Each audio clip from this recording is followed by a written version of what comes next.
Alongside him, his lifelong companion in arms, Devoe.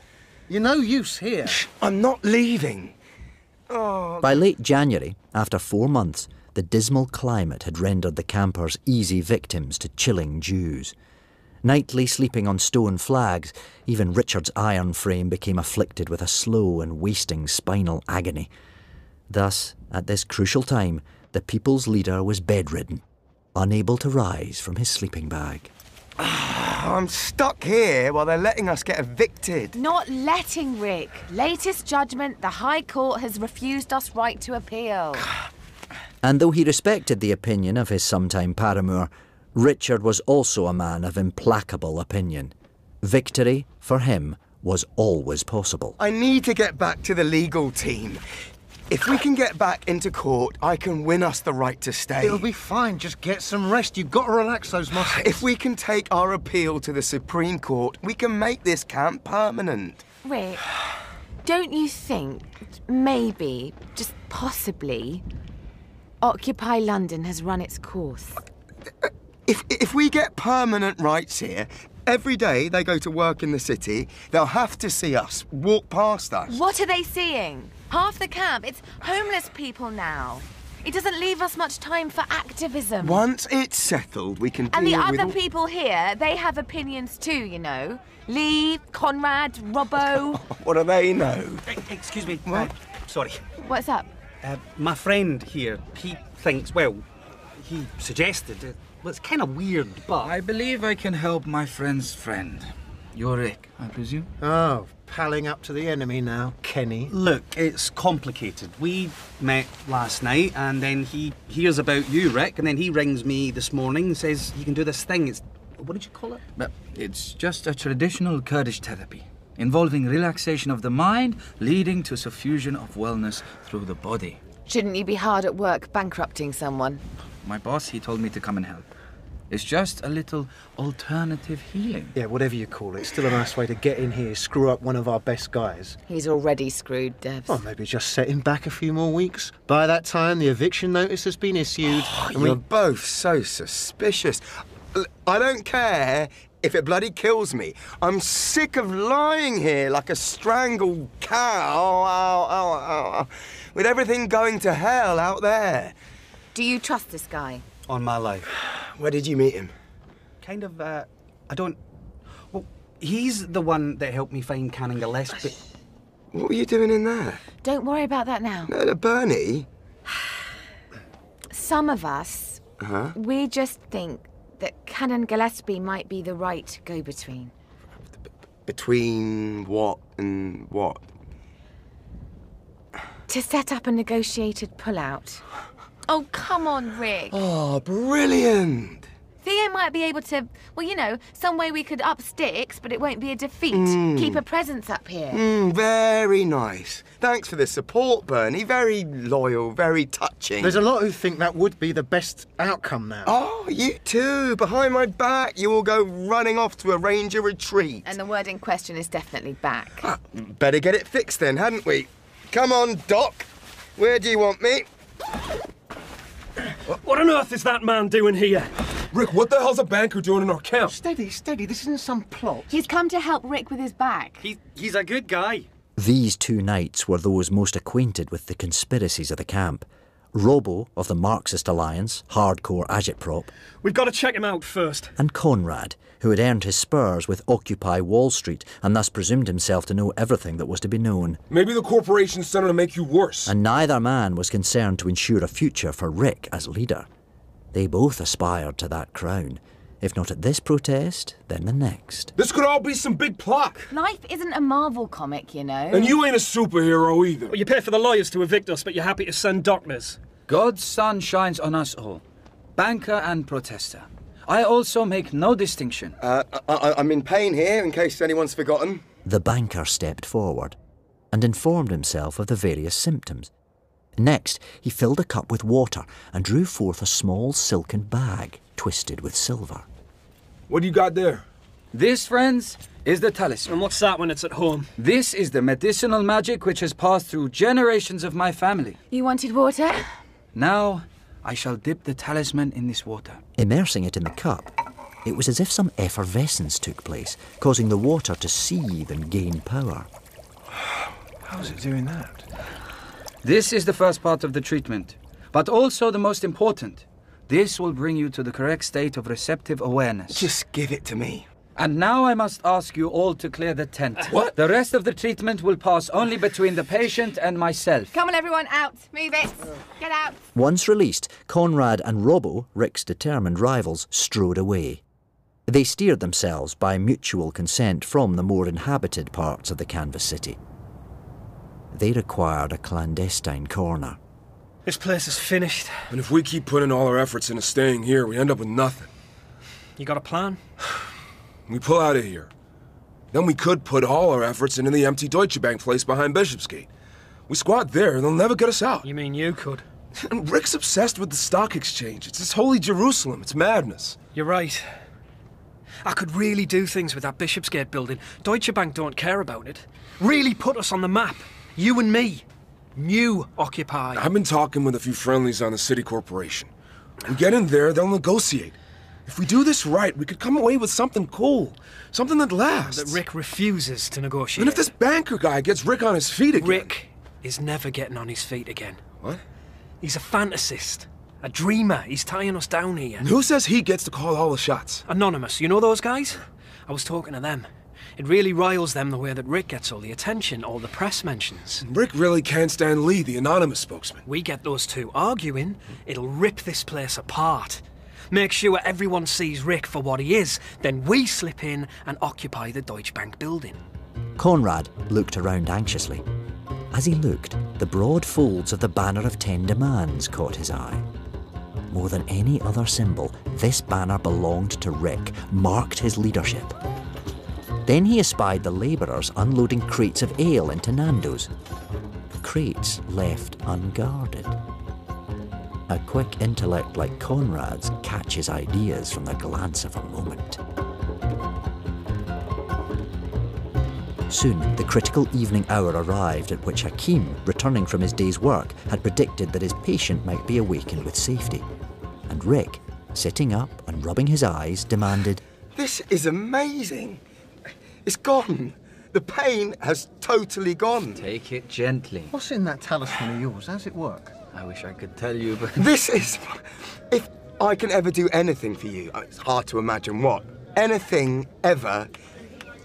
What's that noise? I'll find out. You take it easy. Injury can still arise from too much exertion before you're at full strength. You must move slowly and gradually. Too much to do. It's those goons from Anonymous. I think they've been drinking. Is it Lee who's got them going? In one. Why can't they get pissed nice and quietly in their own tents? Why do they have to make sure the Daily Mail gets to photograph it all?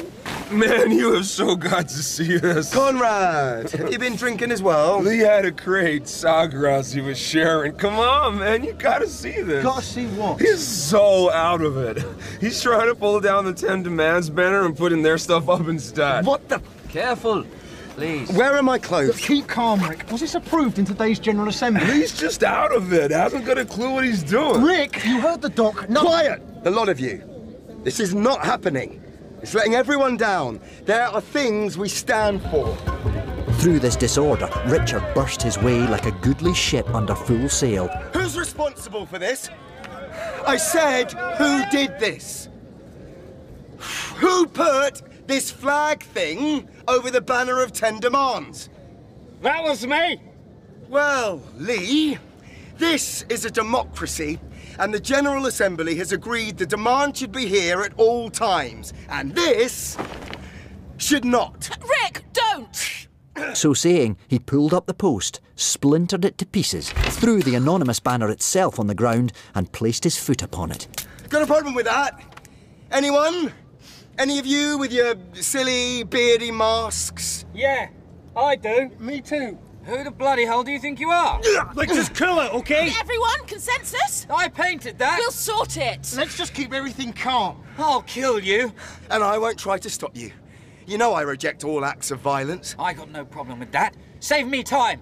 Just get back. Just keep cool, everyone. Breathe. Just breathe. Don't you tell me what to breathe, you Scotch git. Scottish. Keep it calm, everyone. The whole world's watching. All right. No, this is not how we do things. What is going on here? God's sake, Rick! At this moment, Bernice returned.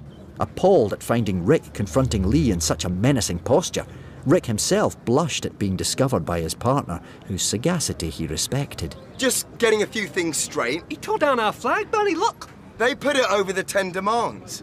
Why shouldn't our banner be up there as well? This place wouldn't even happen without Anonymous. Guys, we're not in the playground anymore. But this is an Rick, important... did you... Are you standing on their banner? Right, yes. Lee, we decide this kind of thing in the General Assembly, don't we? There's room for more than one... Don't we? Suppose. Right, I'm not letting you two start up again. Save this anger for the City Corporation, for the Stock Exchange, for every single banker in this place. Do you think, maybe? Next time, Rick, next time. Lee, ashamed and insulted, turned his back and withdrew to his tent. Kenny, help me put the banner back. I'll help. Great, thanks. Yeah, great. The way you boys love a fight. Year 5, 4? He'll be back. We're gonna have to protect it. He's got what we call glowworm courage. He only shows by night. No, he's not giving up now. I know him. So we'll keep watch on the banner. Well, you'd have to stick here all night. I'll do it. It'll be so cold. Well, no, me and Roswell, we'll snuggle down. Oh, that's really, It's nothing. It's the least I can do. Good man. Any trouble, you just shout, all right? Come on, Rick, you've already overdone it. You heard the doctor. Okay. Those whom this disturbance had attracted now drew off in different directions, leaving the contested banners in solitude. But in the quietest corner, in the lee of Pizza Express... See, Robbo? A bit of subtlety, a bit of Portuguese lager, and now Rick and Anonymous are at each other's throats. Would have been better if somebody had actually ripped out someone's gizzard. They were that far from a major punch-up. It'll happen next time. Rick arrested, 30 days in Belmarsh and is wrapping tatters. The camp gets cleared and we move over to the Deutsche Bank squad. Make it our own. You think? Give it time. You just watch and admire. The midnight moon rode high in heaven as Kenneth stood upon his watch beside the restored banner of 10 demands. A solitary sentinel, to protect the precious emblem against the attacks planned by those whom Rick's pride had made into enemies. It seemed to Kenneth that he had gained some favour in Edith's eyes, who till now had not seemed to distinguish him, and this had surely diminished the distance between Edith and himself. When upon a sudden, Roswell seemed about to dash forward where the shadow lay the darkest. Quiet, Rosso. Quiet now. Quiet. Who's there? Would you mind? Could you possibly have this thing about canines? Once Rosso sees you, he'll be fine. Canon Gillespie. You need to come along, young man. Chop, chop. Oh, no, I'm on watch here all night. Your lady friend, she sent me a message, one of these text things. Edie, why you? Does she have your number? Oh, no. It seems jolly urgent. Says it's a bit of a crisis. In fact, she needs you right now in the media tent. But she knows I promised to stay here all night. This is an emergency. She might be in danger. And she asked for me. Come on. Okay, Roswell, you stay here and you guard the banner, okay? Here. Anyone comes close, you bark. And I can be here in seconds. You got it? The majestic dog sat down, with ears erect and head raised like a sentinel. Come on, quick! He led Kenneth in hurried silence to the opposite side of the encampment and straight into the media tent. Edie! Here he is. What seems to be the trouble? Sorry, trouble? What's the problem? What do you mean? I got your text message. You said there was some sort of emergency. I don't understand. Find Kenny. I need to see him right now. Urgent crisis. Quick, Edie, look. No, that's not from me. It's not from my number. You signed it. That's not how it works, Theo. I do hate these things. Whose number is it? Unknown. Somebody playing a rather unfunny joke on me, beeping me right in the middle of my mindfulness. Oh, I'm sorry. Not your fault, young damsel. I shall return to my inner self. This is exasperating. It's my fault. Why would you text him? I shouldn't have believed it. Well, it could have been anything. A real emergency. If it was, would you call me? It would help if I had your number. Right, yes, of course. It's Roswell. Stay here. No deer ever bounded with a wilder start than did Kenneth at the sound of that death cry. He ran towards the banners and in a short minute stood in front of the railings. The moon broke forth and showed him the calamity. The banner of 10 demands was vanished, and his faithful hound in the agonies of death. Roswell! Roswell, come on, wait! Roswell! Roswell! Adversity is like the rain. Cold, comfortless, unfriendly to man and animal. Yet from that season have their birth the flower and the fruit. What the hell's that mean? No idea. It's something my mother used to say. Somebody's bloody stabbed him. Russell, how could they, boy? Let me have a look. It looks like a little bit of glass in there. I can't get it out. Here, let me. God, he's bleeding. He won't stop bleeding. Shh. Let me just... There. Looks like Newcastle Pale Ale to me. Give me your shirt. That's it. That's it. Let's tie that around here. He's still bleeding. Let me take him. I'll put him in my car, get him to a vet. Oh, thank you. Thank you, that's great. Let me lift him for you. You're coming. What? You can't stay here. When Rick hears the banner is gone, they're going to be seriously hacked off with you. I've got to face it. Man is not as a tree, bound to one spot of earth. Oh. Look, just look after my dog. This is where I belong, even if they chuck me out because of this. The mist hides the precipice from those who are doomed to fall over it. Cheery, wasn't she? Your mum? Be good, Roswell. You know where to find me.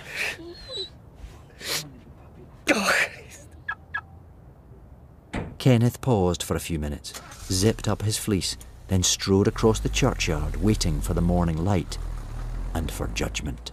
Oh, you muppet! What happens when the press sees it's gone? The whole Occupy's in jeopardy now. I know. They'll say we've withdrawn our demands. Say the city corporation has won. It's my fault. The banner's gone and there's blood all over the place. It ought to be mine. You got one of them? It's my dog. He was the only one to suffer. Oh, you moron. You complete dingbat. I ought to... Cool it! Both of you! Are you all right? I let you down. It's entirely my fault. Get out of here before I hit you again. Let's just... You, get out of my sight. Right off out of here. Hold it! Just hold it! It's probably best you go now. I don't want to ever see your face again. I understand. And if I do, I'll ram your teeth down your throat. That's a holy, solemn promise. Come on! DeVoe made haste to remove Kenneth, but nothing would ever now console the heart of the young Scot, forever cast out from the world of his beloved. Yet, unbeknownst to him, he still had friends within the camp.